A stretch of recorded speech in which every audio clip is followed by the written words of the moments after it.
길서는 일본서 돌아올 때 우선 자기 눈두렁에서 가슴이 서늘함을 느꼈다. 눈에 박은 김길서라고 쓴 편말은 간 곳도 없고 모범 경작생이라고 쓴 말뚝은 쪼개져서 흐트러져 있었다. 뒤에서 몽둥이를 들고 따라오는 사람의 숨소리를 듣는 듯 가슴이 떨렸다. 불길한 징조가 눈에 보이는 듯 했다. 성두가 충혈된 얼굴로 아랫문으로 뛰어들었을 때 길서는 들고 왔던 바나나를 들고 뒷문으로 도망쳤다. 안녕하세요. 달고나입니다. 오늘은 박영준의 단편소설 모범 경작생을 고양시에 있는 농업체험공원을 산책하며 읽어보려고 합니다.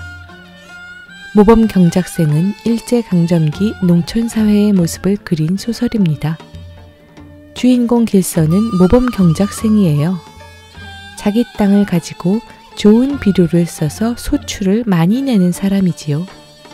그러다 보니 서울에서 하는 농사 강습회에도 뽑혀 다녀와서 동네 사람들의 부러움을 한몸에 받아요. 곧 일본 시찰단으로도 뽑힐 것 같습니다. 그런데 면장이 길서에게 동네의 호세를 올리는데 협조를 해달라고 해요. 좋은 걸음을 듬뿍 친 길선의 눈을 제외하고 모두 병해충으로 작황이 좋지 않은 동네 사람들에게는 큰일이 아닐 수 없습니다. 동네 사람들은 읍내 지주에게 금년만 소장료를 감해달라고 길서에게 말을 부탁해보지만 길서는 야멸차게 거절하고 일본 시찰단으로 떠나버립니다. 엎친 데 덮친 격으로 길서만 호세가 오르지 않은 것을 동네 사람들이 알아버리고 말죠. 일제에게 협력한 까닭이겠죠. 길서가 일본에서 돌아오는 날 길서 눈에 박아놓은 모범 경작생 말뚝은 뽑혀서 쪼개져 있고 길서를 본 마을 사람들은 몽둥이를 들고 쫓아옵니다. 오늘 산책하실 농업체험공원은 경기도 고양시 대화동에 위치한 공원입니다. 이 근처는 도시와 농촌의 경계라서 농사를 지으시는 분들이 많습니다.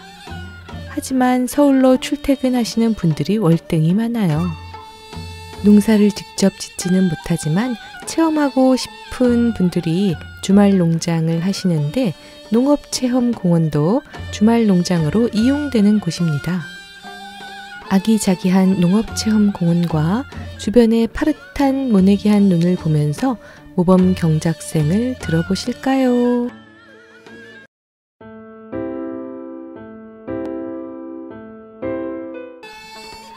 예, 나 한마디 하마? 예, 기혁이 보고 한마디 하래라. 아까부터 하겠다고 그러던데.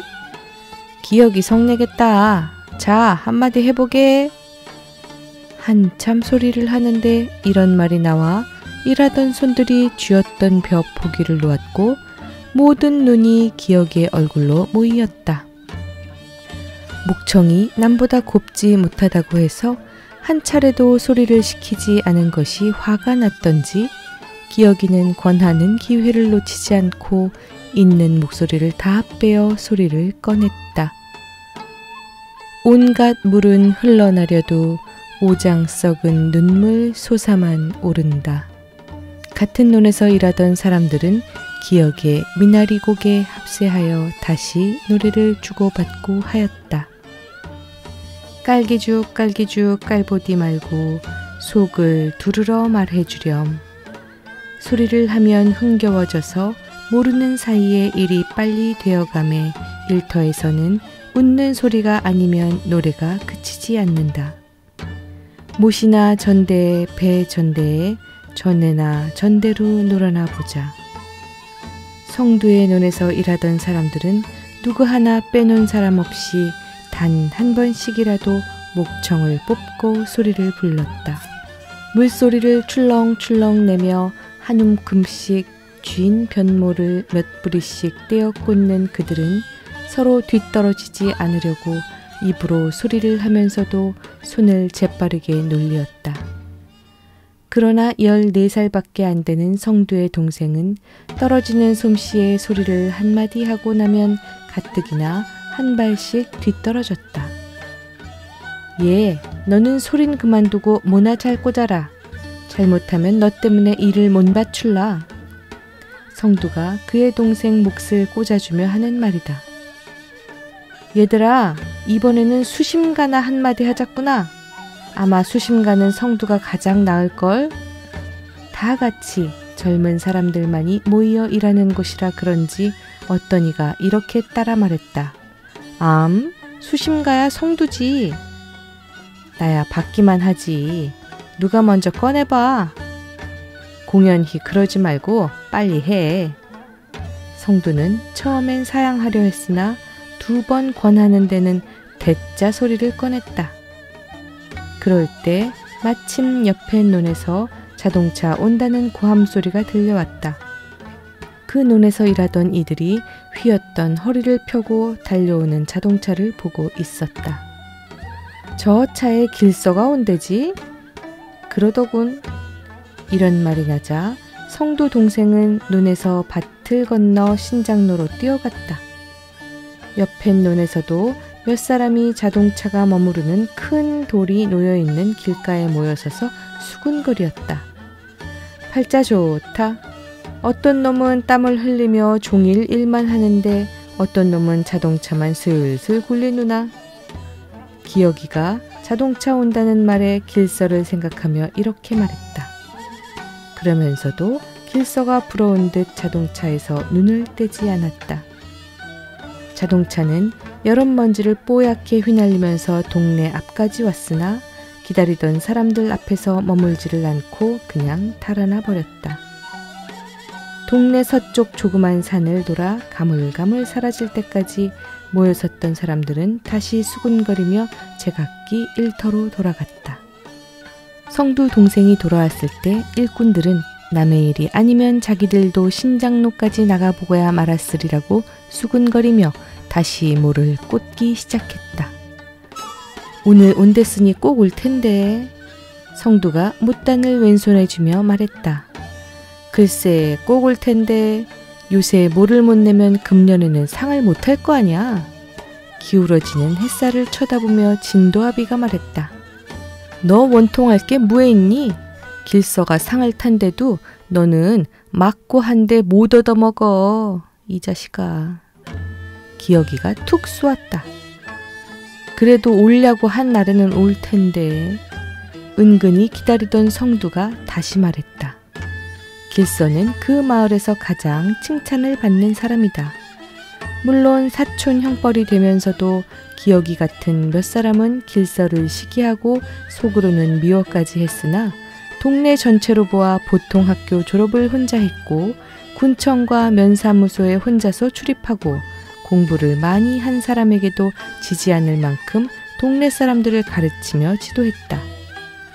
나이 젊은 사람으로 일을 부지런히 해서 돈도 해마다 벌며 저축을 하여 마을의 진흥회니 조기회니 회마다 회장을 도맡고 있는 관계로 무식하고 착한 농부들은 길서를 잘난 위인이라고 생각하지 않을 수가 없었다. 더욱이 서울서 모이는 농사 강습회에 군에서 보내는 3사람 중에 한 사람으로 한 주일 전에 떠난 뒤로 길서를 칭찬하는 소리는 더 커졌다.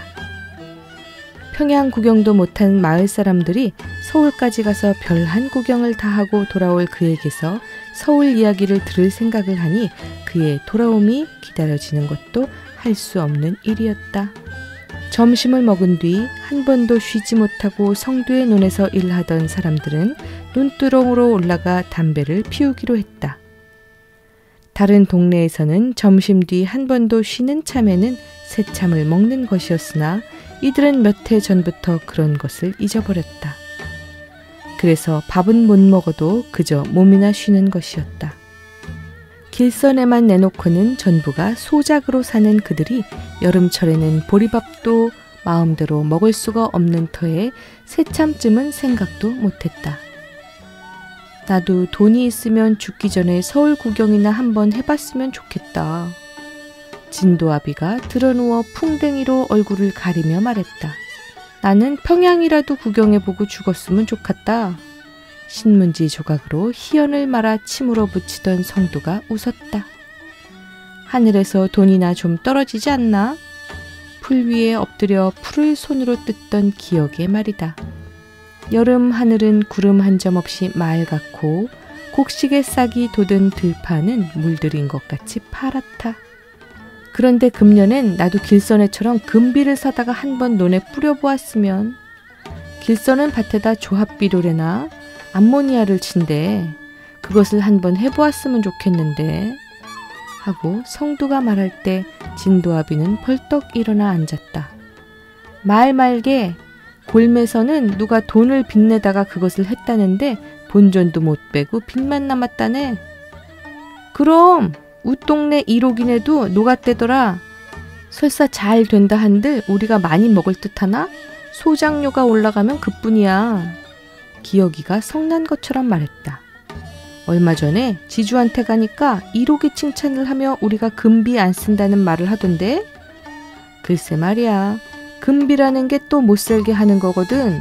그것은 어떤 놈이 만들었는지 모르지만 아마 돈 있는 놈들이 만들었을 게야. 빚 안 내고 농사를 지어도 굶을 지경인데 빚까지 내려니 살 수 있나?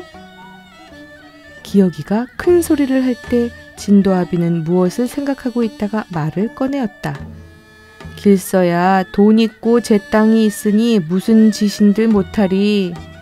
또 변 없이도 얼마든지 보통학교에서 돈을 갖다 쓸 수도 있으니까. 나도 보통학교나 다녔으면 모범 경작생이나 되어 돈을 가져다 그런 것을 한번 해보았으면 좋을 텐데 보통학교란 물도 못 먹었으니. 성두가 절반이나 거의 꽂힌 모를 둘러다보며 말했다. 그들은 이런 의미에서도 길서를 부러워했다. 물론 제 땅이 얼마만큼은 있어야 모범 경작생이라도 될 것이나 보통 학교도 다니지 못한 형편에 그런 꿈을 꿀 수도 없고 따라서 길서처럼 서울 구경을 공짜로 할 생각을 못 해보는 것이 억울했다. 내일은 우리 조밭 세벌 김매러들 오게 해. 기혁이가 일어서서 기지개를 켜며 말했다. 나는 내일 장에 가서 돼지 금세를 보고 와야겠네. 그것을 팔아다 지세도 바치고 5월 단오에 의숙이 댕기도 한감 끊어다 줘야지. 성두가 이 말을 하고 일어날 때는 앉았던 사람들도 논으로 다시 내려갔다. 성두는 말없이 모를 꽂고 있었으나 모 이파리에서 곧 벼알이 열리어 익어주었으면 하고 생각해 보았다.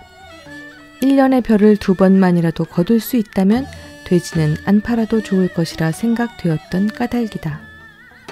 기나긴 해도 기울어지기 시작하자 어느새 쑥 내려갔다. 서산에 넘어가려는 붉은 해를 돌아보고 기혁이가 타령조로 소리를 높이었다. 어서 꽂고 저녁 먹자. 다른 사람들도 이 소리를 따라 마지막 춤을 추는 무당처럼 소리를 치며 모를 꽂았다. 어둠이 들을 휩싸고 돌 때 물오리들이 소리치며 떼를 지어 날아갔다.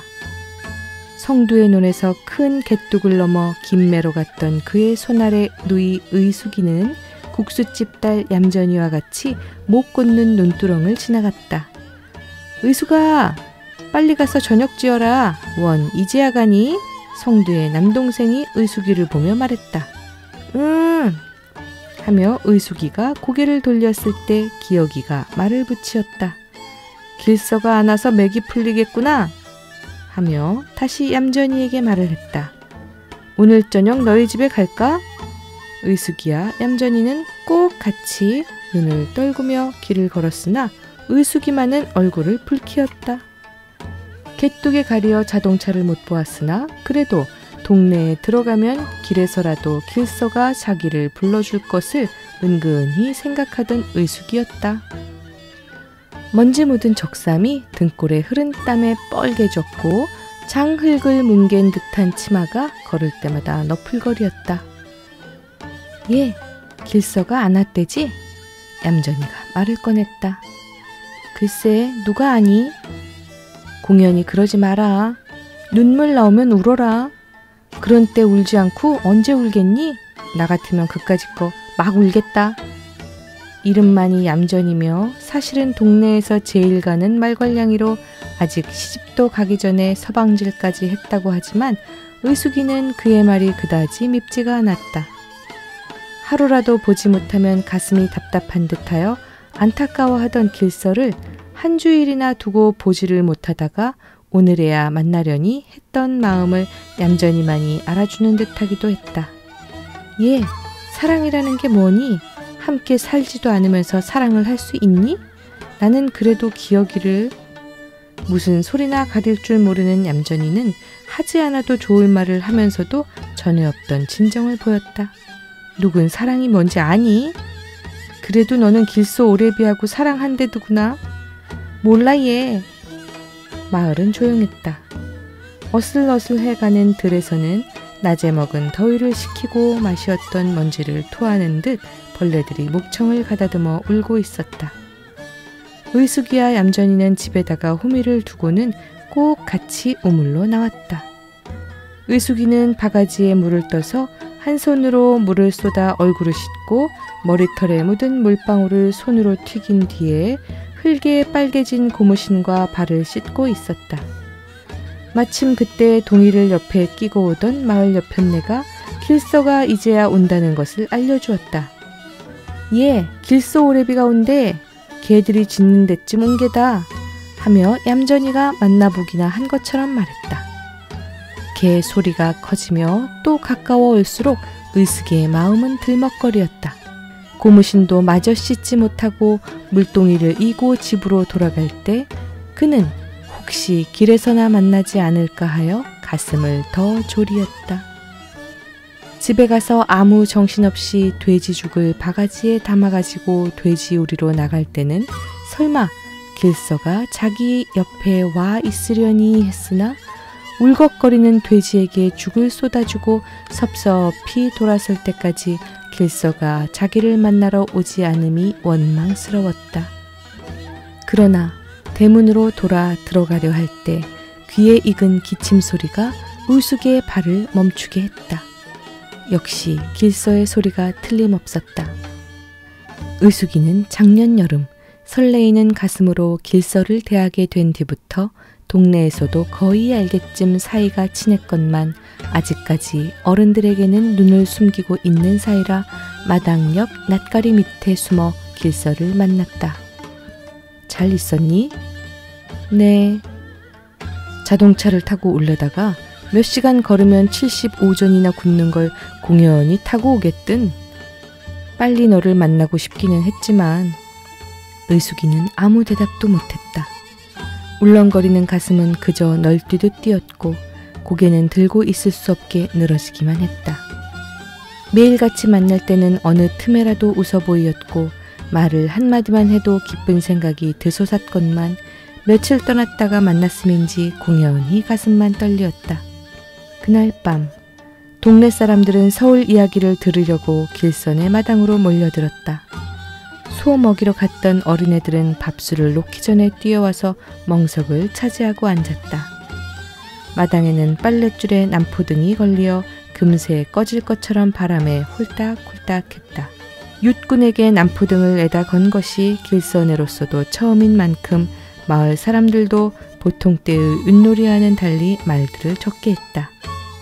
불빛이 희미하게 비치는 한편 옆에 앉은 부인네들도 각기 길서에게 잘 다녀왔냐는 인사를 했다. 오래비 잘 다녀왔소? 특별히 크게 하는 얌전이의 인사는 웅크리고 앉았던 의숙의 고개를 더 숙이게 했다. 그래, 서울 동네가 얼마나 크던가? 길서 앞에 앉았던 수염 기른 늙은이가 웃으며 물었다. 서울에는 우리 동네 터보다 더 넓은 자리를 잡고 있는 집이 수없습니다. 총독부 같은 집에는 수만 명이 살겠던데요. 길서는 서울서 구경한 놀랄만한 일을 하나도 빼지 않고 이야기했다. 전차는 수백 대나 되며 자동차가 수천 대나 있어 귀가 아파 다닐 수 없었다는 말까지 했다. 혀를 빼고 멍하니 듣던 사람들이 숨을 몰아쉬려 할 때 그는 자리에서 일어서며 강연조로 말을 꺼냈다. 이제는 강습회에서 배운 것을 조금 말하겠습니다. 농사 짓는 법이란 제가 보통 학교에서 다니면서 다 배운 것이며 지금 제가 채소밭 하는 것과 꼭 같은 것이었으니까 말할 것도 없지요. 하나 새로 배운 것이 있다면 닭을 칠 때 서울서 레그혼이란 흰 닭을 사다 기르면 그놈이 알을 굉장히 낳는다는 것입니다. 그 밖에는 배운 것이라고는 별로 없습니다. 이 말을 끝맺고 다시 말을 이을 때는 기침을 한 번 하고 목청을 울리었다. 제가 강습회에서도 가장 많이 물은 일입니다마는 우리가 제일 깨달아야 할 것이 하나 있습니다. 그것은 다름 아니라 가장 어렵고 무서운 시국이라는 것입니다. 까딱 잘못하다가는 죽을 죄를 짓기 쉽고 일을 아니하고 놀려고만 생각하면 농사도 못 짓게 됩니다. 불경기 하지만 이것이 얼마 오래 갈 것이 아니며 한 고비만 넘기면 호경기가 온다는 것입니다. 들으니까 요사이에 감옥에 가장 많이 갇힌 죄수들은 일하기가 싫어서 남들까지 일을 못하게 한 놈들이래요. 말하자면 공산주의자라나요? 공연히 알지도 못하고 그런 놈들의 말을 들었다가는 붙이던 땅까지 못 붙이게 될 것이니 결국은 농군들의 손해가 아니겠소. 듣고 있던 사람들은 길서의 얼굴만 쳐다보며 멍하니 앉아 있었다. 또 무슨 전쟁이 일어날 것도 같습니다. 하라는 일을 아니하면 우리가 어떻게 될는지도 모르지요. 그러나 같은 값이면 마음 놓고 하라는 일을 잘 하며 살아야 하겠어요. 우리는 일을 부지런히 합시다. 그러면 굶어 죽는 법이 없으니깐요. 유명하게 된 사람들은 전부 부지런한 덕택이었다는 것을 우리는 잘 알지 않습니까? 이 말을 끝맺고 한참이나 섰다가 앉을 때 옆에 앉았던 늙은이가 이 말을 긁으며 물었다. 너 서울 가서 그런 말도 배웠니? 길서는 그저 웃었다. 의숙이도 재미있게 듣는 동네 사람들을 볼 때 길서가 더 훌륭한 것 같이 생각했다. 그런데 호경긴가 그것은 언제 온대든? 아닌 밤중에 홍두깨 내밀듯 기어기가 한참 동안 잔잔하던 공기를 깨뜨리고 말했다. 대답이 궁했던 길서는 한참이나 생각하다가 얼마 안 있으면 온대더라 라고 대답했으나 어째서 불경기니 호경기니 하는 것이 생기느냐고 케어 물을 때에는 모르겠다는 솔직한 대답밖에 더 할 수가 없었다. 농민들이 나날이 못살게 되어가는 것이 불경기 때문만이냐고 묻는다면 자신 있는 말로 그렇다고 대답했을는지 모른다. 암만 호경기가 온다 해도 팔아먹을 것이 있어야 호경기지. 팔 거 없는 놈이 호경기는 무슨 호경기냐? 호경기가 되면 쌀이 많이 생기기나 하나? 이러한 기억의 말은 아무런 생각도 없이 나온 듯 했으나 호경기가 쌀을 많이 가져다 주는 것이 아니라는 것을 아는 그들은 길서의 말보다도 더 그럴듯이 생각했다. 아무리 불경기라 해도 십리박 읍내에 있는 지주 서제당은 금년에 마다들을 분가시키고 고래같은 기와집을 지어주었다. 쌀값이 조금 오르면 고무신값이 오르고 쌀값이 떨어지면 물건값도 떨어지는 것을 잘 아는 그들은 불경기니 호경기니 해도 그것이 그들에게는 아무 관계가 없는 것 같이 생각되었으며 돈 있는 사람들도 불경기에 땅 팔았다는 말을 못 들었으므로 경기라는 것이 무엇인지 참으로 알 수 없었다. 그러나 그러면서도 길서가 힘든 말을 자기들보다 많이 아는 사람같이 생각하며 집으로 돌아갔다. 다음 날 서울 갈 때 입었던 누런 양복을 벗고 무명 잠방이 적삼을 갈아입은 뒤 논에 나가 모를 꽂고 들어온 길서는 컴컴한 저녁 때쯤 해서 의숙의 집 뒤 모퉁이로 의숙을 찾아갔다. 기쁨을 기쁘다고 말하지 못하던 의숙이도 이날만은 자기도 모르게 웃음이 솟아오르며 무슨 말이든 가슴이 시원하게 털어놓고 싶었다. 길서가 서울서 사왔다고 파란 비누를 손에 쥐어줄 때 의숙은 진정이 서린 눈초리로 길서의 손을 듬뿍 잡았다. 비누세수라고 평생 못해본 의숙이 비누세수를 하면 금시 자기의 탄 얼굴이 희어지며 예뻐질 것 같아 춤을 추고 싶게 기뻤다. 네, 다음 일본 가게 되면 더 좋은 거 사다 줄게. 언제 또 가세요?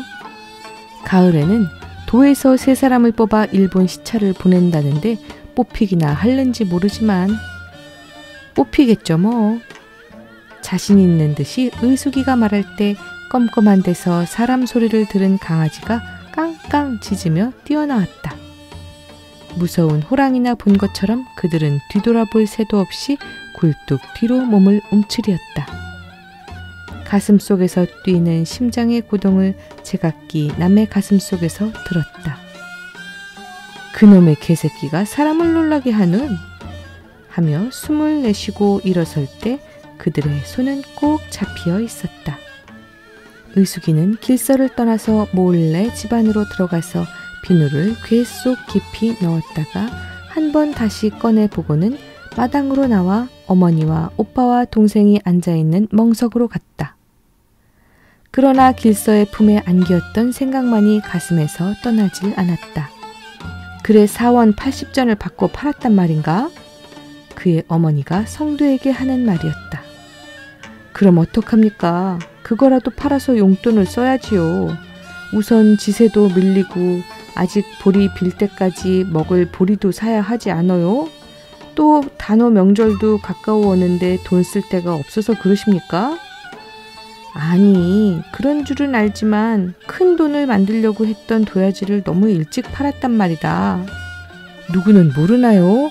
여름에는 풀을 깎아다 주기만 하면 거름을 잘 만들고 먹일 것도 겨울보다 흔해서 기르기 쉽고, 그러다가 가을철에 들어 팔면 큰 돈 될 것도 알기는 하지만 어떻게 합니까? 성두의 얼굴은 푸르락푸르락했다. 오빠의 잔치는 어떻게 합니까? 돼지를 팔고. 의숙이가 옆에 앉았다가 눈을 흘기는 것 같으면서도 웃는 얼굴로 말을 했다. 글쎄 말이다. 내 말이 그 말이 아니가. 어머니는 차마 꺼내지 못했던 말이 나와서 시원한 듯 했다. 길서는 새벽에 일어나 감자밭에 나가 벌레를 잡고 뽕나무 묘목밭을 한번 돌아보고는 서울 갈 때 입었던 누런 양복을 입고 읍내로 들어갔다.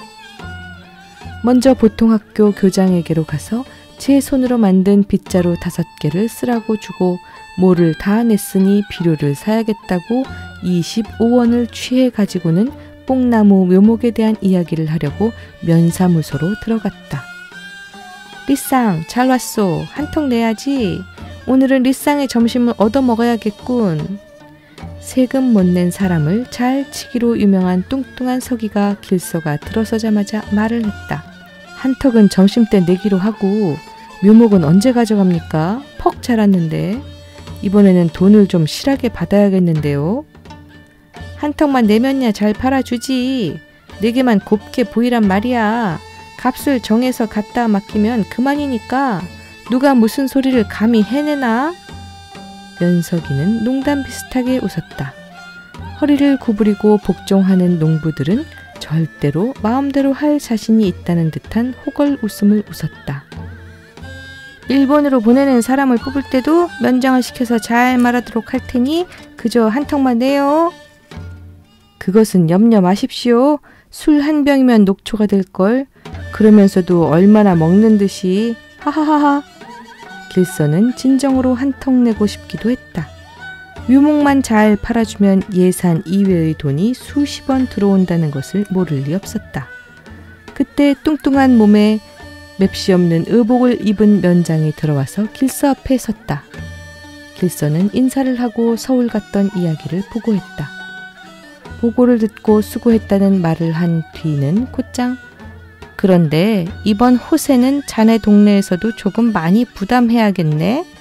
보통 학교를 6학급으로 중축해야겠으니까 하고 길지도 않은 수염을 쓸며 호세 이야기를 했다. 고야 제가 압니까? 아니야. 자네 동네서야 자네만 승낙하면 되는 게니까. 그렇다고 자네에게 해로울 것은 없을 게고. 글쎄요. 길서는 면장의 말에 무엇이라고 대답할 수가 없었다. 만약 그에게 조금이라도 재미없는 말을 해서 비위에 거슬리게 하면 자기도 끼니때를 굶고 지내는 동네 소작인들이나 다름없는 생활을 해야 할 것을 잘 알고 있었다. 일본은 둘째로 하고라도 묘목도 못 팔아먹을 것이며 그런 말이 보통 학교 교장귀에 들어가면 돈도 빌려다 쓸 수가 없게 된다. 그러면 묘목 심었던 밭에 조를 심게 되고 면사무소 사무원과 학교 선생들에게 팔던 감자와 파도 썩어버리게 된다. 300평밖에 안 되는 돈에 비료를 많이 내지 않으면 미국 품평회에 출품도 못 해볼 것이며 그러면 상금을 못할 뿐 아니라 벼가 겨우 넉 선밖에 소출이 안 될 것이다. 그러면 동네 사람들과 꼭 같이 1년 양식도 부족할 것이 아닌가? 자네 동네 사람들은 얌전하게 근심 없이 사는 모양이던데. 면장이 다시 말을 꺼낼 때 길서는 곧 대답했다. 그러면요, 근심이 조금도 없다고야 할 수 없지만은 무던한 편은 됩니다. 편은 누릇누릇해서 이삭들이 뭉친 것이 황금덩이 같았다. 그러나 얼굴에 주름살을 편 사람이라고는 하나도 없었다. 강충이가 먹어 예년에 비해서 절반도 곡식을 거둘 수가 없었기 때문이었다. 길서만이 평양 가서 북엇기름을 통으로 사다가 쳤기 때문에 그의 논만은 작년보다도 더 잘 되었으나 다른 논들은 털 빠진 황소 가죽같이 민숭민숭해졌다. 이 새끼만한 작은 벌레까지가 못살게 하는 것이 가슴 원통했으나 여름내 땀을 빼고도 제 입으로 들어올 것이 없을 것을 생각하니 눈물이 솟아오를 지경이었다. 그들은 할 수 없으므로 성두의 말대로 길서를 시켜 읍내 지주 서제당에게 가서 금년만 도지를 조금 감해달래 보자고 했다. 그러나 길서는 자기와 관계가 없을 뿐 아니라 정해놓은 도지를 곡식이 안 되었다고 감해달라는 것은 흔히 일어나는 소작쟁이와 같은 당치 않은 짓이라고 해서 거절했다. 그리고는 며칠 있다가 일본 시찰단으로 뽑혀 떠나가 버렸다. 동네 사람들은 어찌할 줄을 몰랐다. 더구나 금년 겨울에는 기어이 잔치를 하려고 하던 성도는 가끔 우는 얼굴을 하곤 했다. 그들은 할 수 없이 큰 마음을 먹고 때를 지어 읍내로 들어가 제당에게 사정을 말해보았으나 물론 들어주지 않았다. 오히려 아들을 분가시킨 관계로 돈이 몰린다는 근심까지를 들었다. 너희들 마음대로 그렇게 하려거든 명년부터는 논을 내놓아라 하는 말에는 더 할 말이 없어 갈 때보다도 더 기운 없이 돌아왔다. 그들은 돌아가는 길에 길서의 눈앞에 서서 모범 경작이라고 쓴 말뚝을 부럽게 내려다 보았다. 볏대가 훨씬 큰데 이삭이 한 길만큼 늘어선 것이 여간 부럽지 않았다. 그러나 말도 잘하고 신망도 있다고 해서 대신 교섭을 해달라고 부탁했음에도 불구하고 못 들은 채 들어주지 않은 길서가 미웠다. 나도 내 땅이 있어 비료만 많이 하면 2, 3곱을 내겠다 그까이 거. 기어기가 침을 탁 뱉으며 말했다. 며칠 뒤 그들이 다시 놀란 것은 값도 모르는 뽕나무 값이 엄청나게 비싸진 것과 13등 하던 호세가 11등으로 올라간 것이었다. 그것보다도 10등이던 길선에만은 그대로 10등에 있는 것이 너무도 이상했다. 길선에는 그래도 작년에 돈을 모아 빚을 주었으나 다른 사람들은 흉년까지 만나 먹고 살 수도 없는데 호세만 올랐다는 것이 우스우면서도 기막힌 일이었다. 무엇을 보고 호세를 정하는지 알 수가 없었다. 흉년, 그러면서도 도지를 그대로 바쳐야 하는 데다가 호세까지 오른 그들의 세상은 캄캄했다. 아마 북간도나 만주로 바가지를 차고 떠나야 하는가 보다. 성도는 혼자 생각했다. 그들은 마을에 대한 애착심도 잊었고 제 고장이라는 것도 생각하기 싫었다. 다만 못살 놈의 땅만 같았다. 마을 사람들은 길서의 장난으로 호세까지 올랐다는 것을 다음에야 알고 누구 하나 그를 곱게 이야기하는 이가 없게 되었다. 길서 때문에 동네를 떠나야겠다는 오빠의 말을 들은 의숙이도 눈물을 흘리며 길서가 그렇지 않기를 속으로 바랐다. 길서는 일본서 돌아올 때 우선 자기 논두렁에서 가슴이 서늘함을 느꼈다. 논에 박은 김길서라고 쓴 푯말은 간 곳도 없고 모범 경작생이라고 쓴 말뚝은 쪼개져서 흐트러져 있었다. 심술궂은 애들이 장난을 했는가 하고 생각하려 했으나 그 한 짓으로 보아서 반드시 무슨 일이 일어난 것 같은 예감이 들었다. 동네에 들어섰을 때 동네에는 어른이라고 한 사람도 찾아볼 수 없었다. 읍내 서재당 집에 가서 저녁때가 되도록 아직 돌아오지 않았다는 말을 듣자 서울 갔다 돌아왔을 때보다도 더 의기양양해온 길서의 마음은 조각조각 깨어지고 말았다. 보지도 못했고 이름조차 들어보지 못하던 바나나를 가지고 밤이 이슥했을 무렵 의숙이를 찾아갔건만 그를 본 의숙이도 얼굴을 돌리고 울기만 했다. 길서의 마음은 터지는 듯했다. 뒤에서 몽둥이를 들고 따라오는 사람의 숨소리를 듣는 듯 가슴이 떨렸다. 불길한 징조가 눈에 보이는 듯했다. 성도가 충혈된 눈으로 아랫문으로 뛰어들었을 때 길서는 들고 왔던 바나나를 들고 뒷문으로 도망쳤다.